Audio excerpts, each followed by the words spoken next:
Hi again, everybody. This video is sponsored by a contribution from Starlet, and here's her story.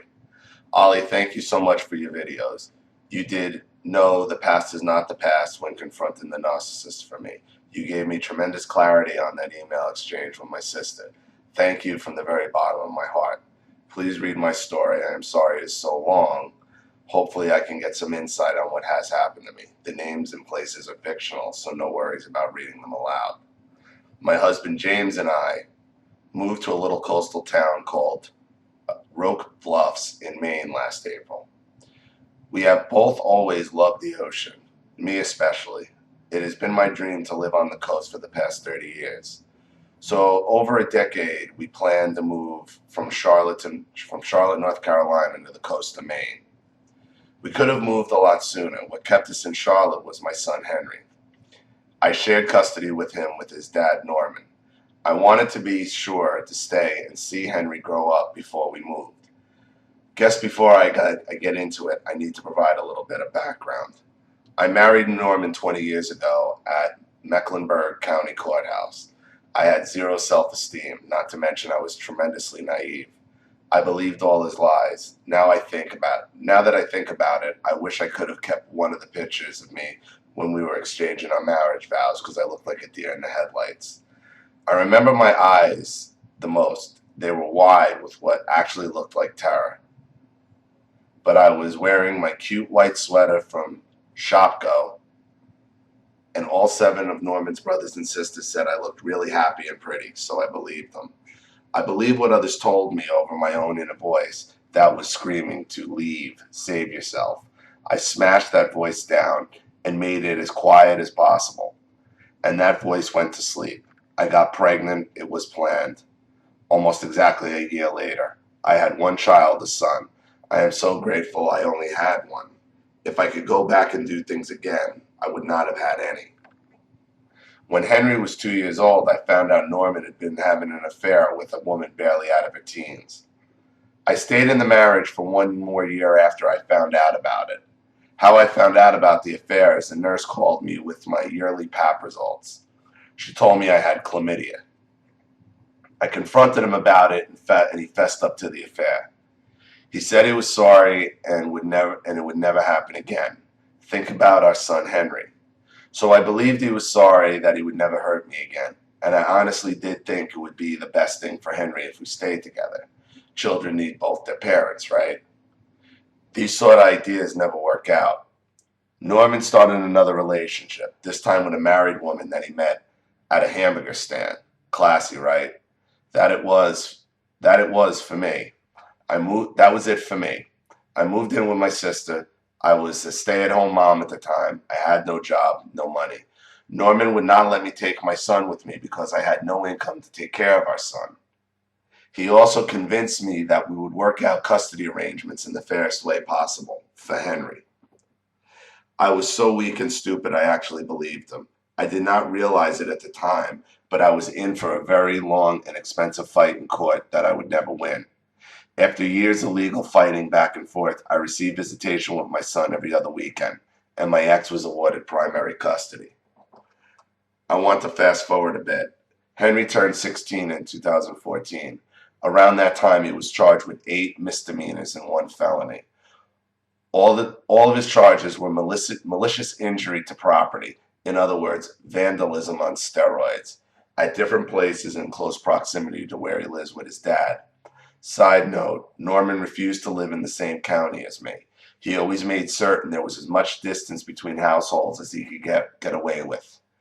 Anyway, my son was given 3 years probation in order to pay restitution. If he violates his probation, he will serve 700 days in prison. He has no previous record. I asked him why he did what he did.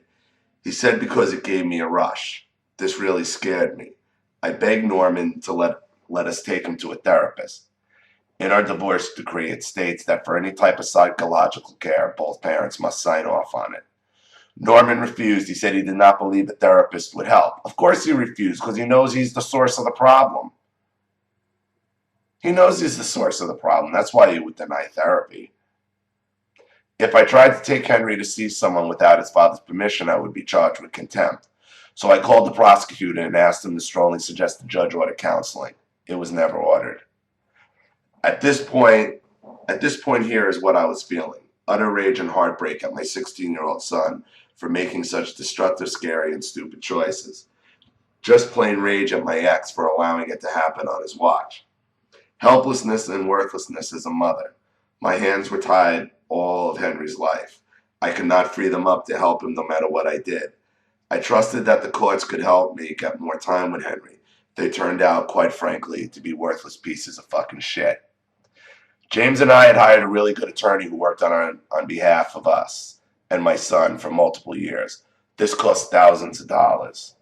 Norman fought me every single solitary step on the way, and when it came to my trying to help raise our son, he constantly undermined me and diminished my value as a mother. Norman even once referred to me as just an incubator. The reason I could not get primary custody, even after getting a great job and marrying a great man who Henry adored, is because Norman is not a pedophile, drug addict, or in jail. He has always been gainfully employed. My sisters would be constantly on me saying, Henry needs his mother, he needs to be with you. And they always assumed I was not doing enough. Like I could go and just take my son out of Norman's place and not face a kidnapping charges. I tried to explain to them both repeatedly what I was doing legally, and it would go right through their ears and over their heads. I still got the poor you, what a shame look. It made me sick. I hated both of them for not giving me any support. About 5 years ago, I decided I was not wasting any more of my time and energy on defending myself to them. I know I'm a good person and I do things by the book. So James and I had it up to here with trying to deal with my son and his dad. Whatever we suggested about counseling or school always fell on deaf ears. On the weekends when Henry was supposed to be with us, he chose to go over to friends or blow us off entirely to spend time with my dad. Keep in mind, my son outweighs me and is almost a foot taller than me. I could not exactly pick him up and put him in the car anymore. This is when we decided to move. Last spring, James and I asked Norman and Henry to meet us for coffee. Norman had to be difficult and repeatedly asked me what for and why. I told him it would be best to talk about it face to face. So when we were finally all sitting down together, I felt very nervous and apprehensive. I said something like this: Thanks for meeting with us. I don't feel like I'm doing any good here, so James and I are moving to Maine in 2 months. Silence. There was no reaction whatsoever from Henry. He looked like I told him we were going to the grocery shopping later. Norman, however, had a different sort of reaction. He actually looked like I told him his dog died. What the fuck? He did not talk hardly at all after that. Henry, on the other hand, was quite talkative, as was pleasant. We ended up talking to him, taking him to a burger joint. Norman went home, and we had a lovely 4-hour visit. My son was talking and joking and laughing. It was really weird, yet totally awesome. Sadly, this goodwill did not last for very long.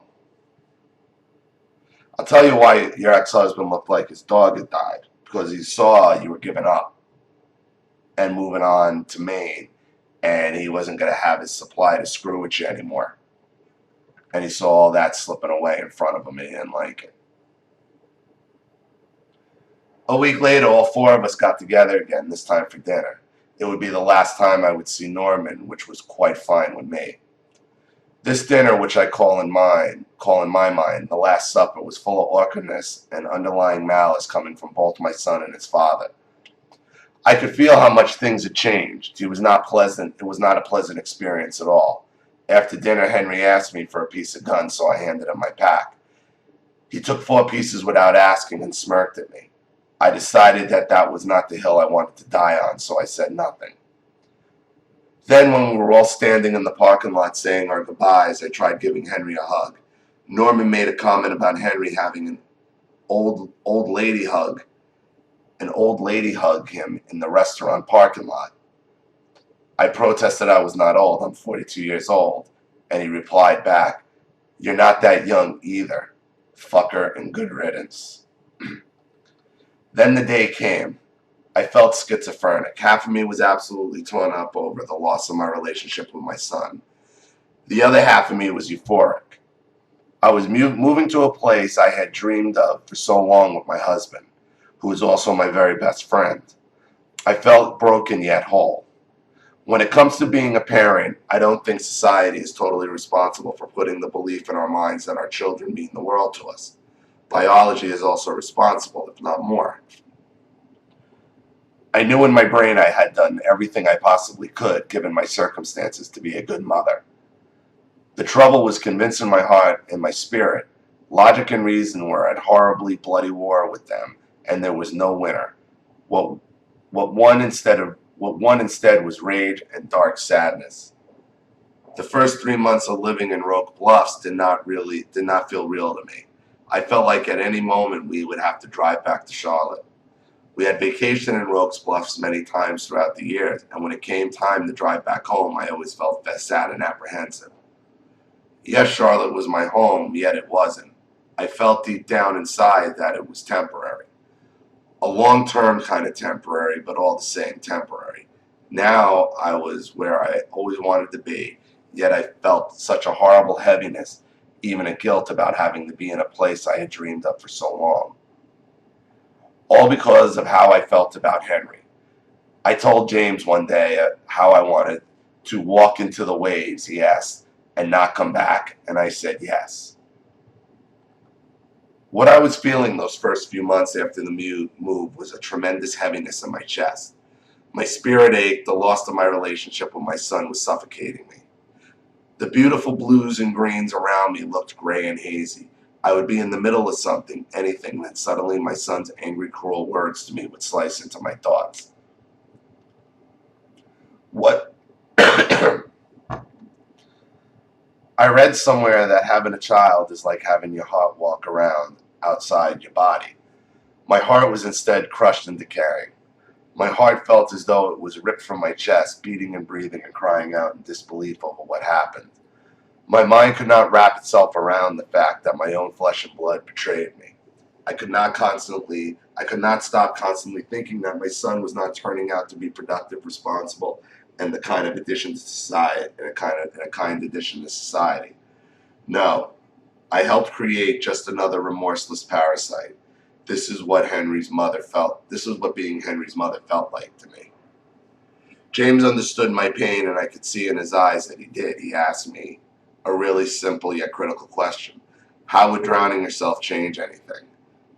I am all about wanting to find solutions, and dying would not solve anything. I knew that he was right, even in the midst of my grief. The next few months were still really difficult. I had days where I longed to see and talk to my son, but he wanted nothing to do with me. Something needed to change. My darling husband did not deserve to be unhappy, miserable partner. I was tired of being tired. I was tired of being sad. I was tired of feeling worthless as a mother. So I started going on YouTube and started searching for anyone that might be going through the same thing I was. I reached out to people online. Some helped more than others. One woman's advice stood out the most to me and gave me the most comfort. So much so that I want to share what she wrote to me. I can only imagine how upsetting it must be to see your child acting in ways that are so damaging to himself and others. Not to mention feeling afraid of him. At the end of the day, you can only do the best you can as a parent, and then you have to let go, which sounds like you've done. And part of being a good parent is having boundaries and expectations for your children and their behavior.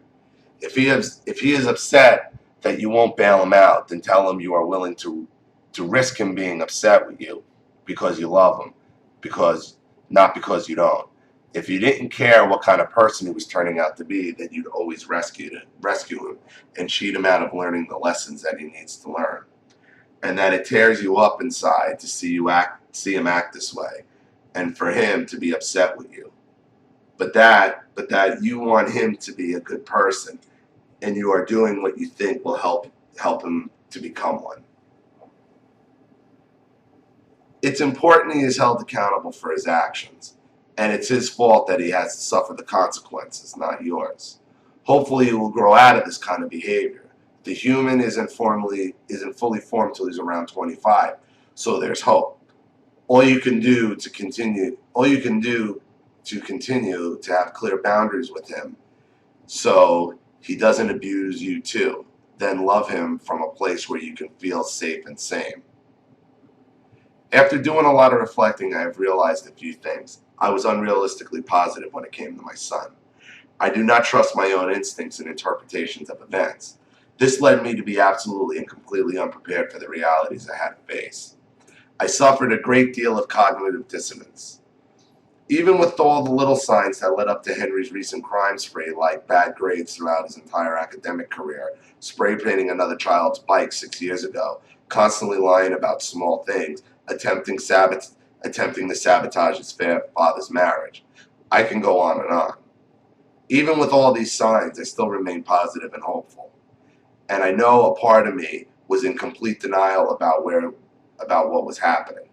Every generous thing I tried to do for him was changed into some sort of failure on my part. I never seemed to meet his standards. As soon as I formed solid boundaries and kept them, he discarded me. You're a failure as a mom. You abandoned me. Have a nice life. Henry and I don't talk anymore. I tried mailing him letters and drawings, and he said to stop. I asked him why, and he told me they stressed me out. So I stopped writing to him. I also try to call him. It goes to his voicemail. I leave him messages telling him I love him and ask how he was doing. He does not return my calls. I'm at a point where I have to focus on things that make me happy. If I don't, my sadness and disappointment will literally kill me. I also focus on taking care of my body. Soon after we moved, my husband and I both went on a vegan diet. There's a ton of scientific research that supports eating whole food, plant-based diet helps with depression. Since I have been meat and dairy free for almost a year, my thinking is clearer. I am still an emotional person, granted, but I feel so much better overall, mentally as well as physically. I started painting last November, and I am able to lose myself for a little while because I can think about or see the canvas. I have found I am actually good too. My art allows me to see beauty around me so much easier. I am grateful to be able to do that. I stopped watching the news and caring about politics. All that bullshit creates more stress and helplessness for me. So instead of spreading my energy on that, I spend my time at the beach looking for agates. I write in my journal. I take pictures of beautiful places and things. I fill my space with people and things that make me happy. In closing, I just want to say that every single day is a challenge for me. I have a choice to make every day. I can be happy or I can be sad. Sometimes I get sad and I cry a lot. And I allow myself to feel the sadness and the darkness. I have to in order to own it because it's mine. But I don't for very long. I could not be in the place I am today without my husband. He's been so supportive and wonderful. He went through it all with me. He knows my struggles. He also knows how incredibly important it is to let shit go, because my life is too precious and too short not to. Ollie, thank you for everything you do. You have found your calling. You're goddamn good at it too. I am sure you are helping to save lives. Starlet. Thank you, Starlet. Where do I begin here? First of all, your son's behavior is a direct result of your husband, of your ex-husband. He's 16 when he did all this. Teenagers do stupid shit. Teenagers raised by narcissists do even stupider shit. Look at how he treats you. It's exactly identical to the way your ex-husband treated you. Why do you think that is? Because your ex-husband does nothing but shit talk you behind your back when they're together. That's why your ex-husband panicked when you told him you were moving, and your son was happy about it. Because your son probably was like, "Oh, cool, man, cool place to go."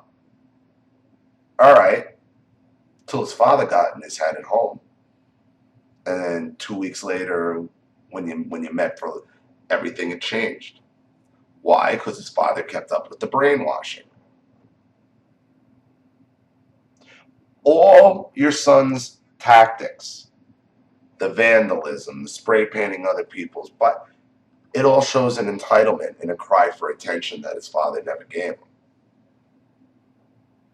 And all he knows is his father was fighting you tooth and nail every step in court.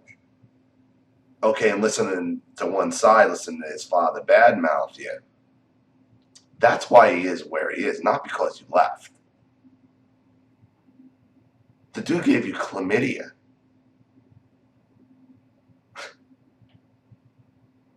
Your mistake was when you left, you should have taken your son and gone to a shelter. That was your mistake. Should have gone anywhere with your son in hand.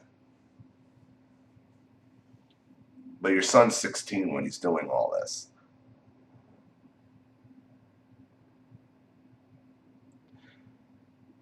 Stop contacting your son. Don't reach out to him. Because he's getting the same narcissistic supply his father gets when you would fight him in court. They get off on denying you. They get off on denying you and manipulating you.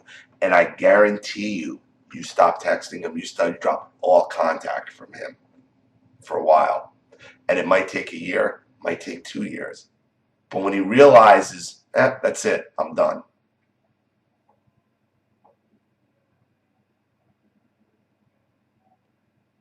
Then you're not chasing him anymore, that's when they start panicking. That's when they start panicking. Now your son may want to reach down and come down the road and talk to you, and you say, and this is what I would say to your son, because he's going to be an adult.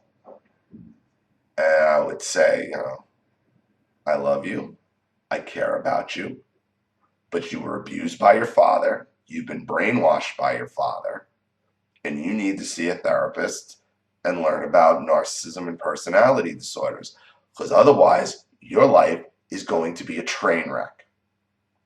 And you got to be very clear. It's like, to him at that point, that if you don't do that, you can't be a part of my life. See, here's the problem, that we're always chasing after these abusers, or in these situations, we're always the one that's chasing.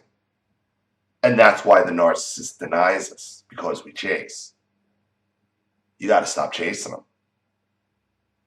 And once their narcissistic supply is cut off, and they see it's not working, and you just start getting phone calls.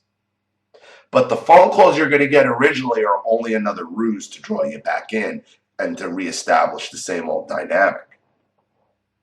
See, now you're at the advantage of when he does contact you, and he will contact you again eventually. You can hold the cards. Like, you want a relationship with me? You're going to get help.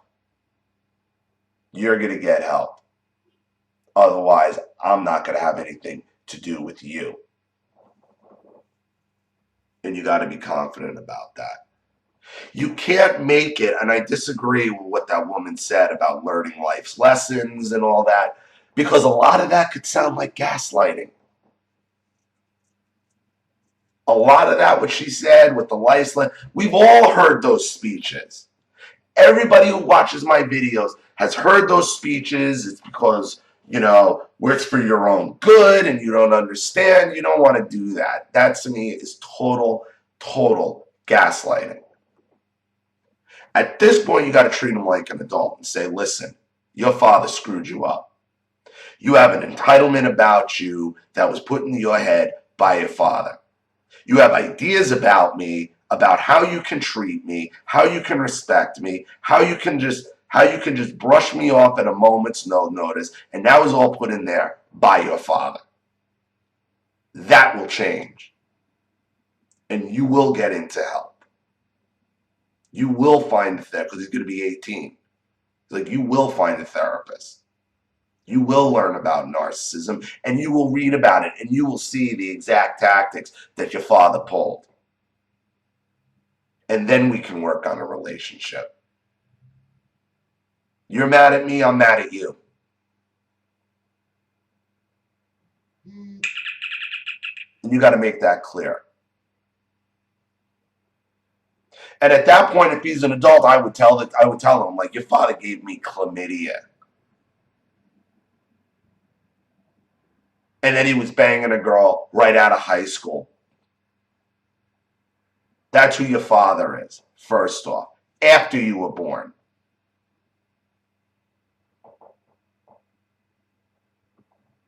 I was 20, I was 21, 22, I had no job, I had no money, I had nowhere to go, I had no idea what to do.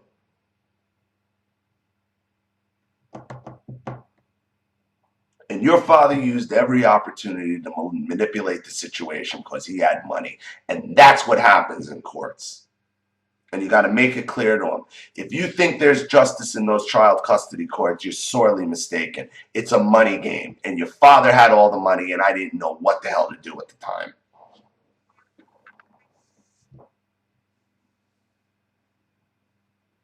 He'll be an adult by then, and he needs to hear the truth. And you need to make it clear to him that, no, you want to be mad, we'll talk. But understand something. I'm mad at you. And I'm mad at your father. Because your father did this to you. But you still took pleasure in doing it. You got your narcissistic supply out of hurting me. You took pleasure in it. And where do you think he learned that from, Starlet? That's all from his father. That's all from his father.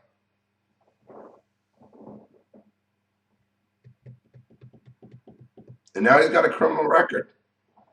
If he's 16, they're going to put him in prison? Wow. I don't know. I guess it depends on the state. But from the sound of him, it sounds like he's just way past entitled at this point anyway. So you do have to be prepared to let him go. Now, finally, that guilt you felt, that combination, horrible guilt and absolute elation you felt when you moved, I dealt with the exact same thing. Exactly the same. Because I wanted to live down here my entire life. Since I was 7 and my grandparents brought me here to their condo, which is like a mile away from me. It's still there. So I was like torn. I wasn't really enjoying it at first. I just couldn't because I still had those same lingering feelings and just knowing with this worry that everything was getting screwed up. But we're past that at this point. But I understand all of that. You have a right to live, where you want to live at this point. Be there, be happy. It seems like you're finding all types of new stuff about yourself to do, and that's a good thing.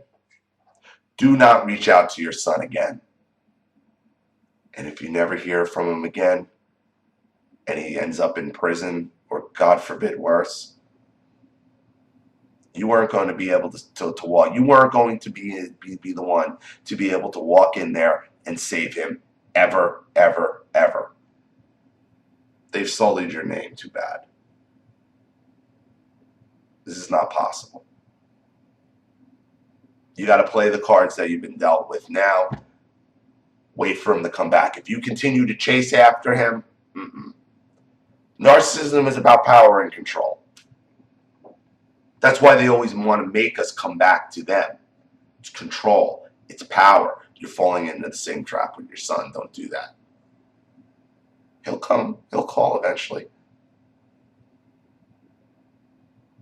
Because now that your ex-husband's not going to have the supply anymore, and the son's not going to have the supply anymore, how long before those two start tearing each other's heads off? And you said your son tried to sabotage his second marriage too. He's an angry kid. How did he get that way? I wonder. I wonder if he gave the second wife the clap. Child courts are just disgusting. They really are. They really are. But remember, you're not the one to blame for any of this. Your son was created by your husband. That's why he's acting the way he is. So I hope that helps. Thank you for your contribution, and thank you for your story again. Thank you to everybody watching. If you have a story or a comment or something you want on the channel, or you just want to contribute to the channel, you know what to do with the PayPal link in the description box. I'll have the video right back to you. This is Ollie Matthews. Thanks for watching. I'll see you all again soon.